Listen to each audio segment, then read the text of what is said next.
কাউকে জীবন থেকে সরিয়ে দেওয়ার প্রথম লক্ষণ হলো কথা না বলা, আর কাউকে জীবন থেকে সরিয়ে দেওয়ার দ্বিতীয় লক্ষণ হলো ব্যস্ত আছি, পরে কথা বলবো।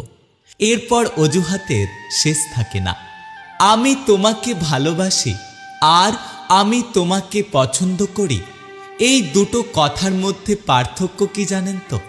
উত্তরে গৌতম বুদ্ধ বললেন, যখন তুমি একটি ফুলকে পছন্দ করবে তখন তুমি সেটা তুলে নেবে, আর যখন তুমি ওই ফুলকে ভালোবাসবে তখন তুমি ওই গাছের গোড়ায় জল দেবে। দুঃখ একটাই, আজ পর্যন্ত মানুষকে চিনতে শিখলাম না।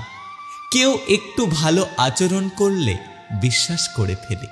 ভালোবাসা মানে শুধু দেহ বা রূপের সম্পর্ক নয়, ভালোবাসা মানে হলো শ্রদ্ধা, সম্মান, বিশ্বাস আর ভালোবাসা। যার কাছে সবকিছু মন খুলে বলা যায় সেই হলো আমাদের প্রকৃতপক্ষে ভালোবাসার মানুষ। আমি সুখ নয়, দুঃখতেই খুশি। সুখটা তাকে দিও যাকে আমি ভালোবাসি। শুধু ছেড়ে যাওয়াকে ঠকানো বলে না, পাশে থেকে অভিনয় করাকেও ঠকানো বলে। মানুষের জীবনে 5টা জিনিস খুঁজে পাওয়া খুব কঠিন। 1. নিজের মনের মতো একটা মানুষ। 2. নিষ্পাপ একটা মন। 3. কষ্টের ভাগীদার। 4. নিঃস্বার্থ ভালোবাসা। 5.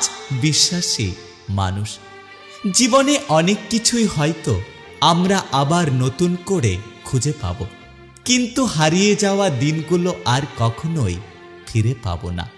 বিশ্বাস আর নিঃশ্বাস খুব মূল্যবান।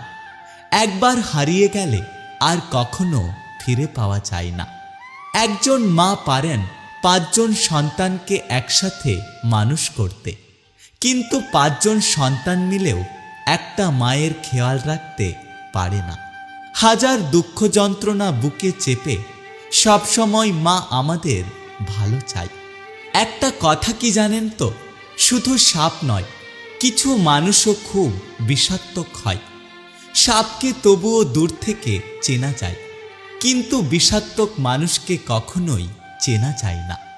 স্বপ্ন পালিয়ে যায় ঘুম ভেঙে গেলে, আর মানুষ পালিয়ে যায় স্বার্থ ফুরিয়ে গেলে। থাকলে কাছে কে আর বোঝে, হারিয়ে গেলে সবাই খোঁজে। এটাই আমাদের পৃথিবীর নিয়ম। প্রয়োজন ফুরিয়ে যায়, কমে যায় ফোন।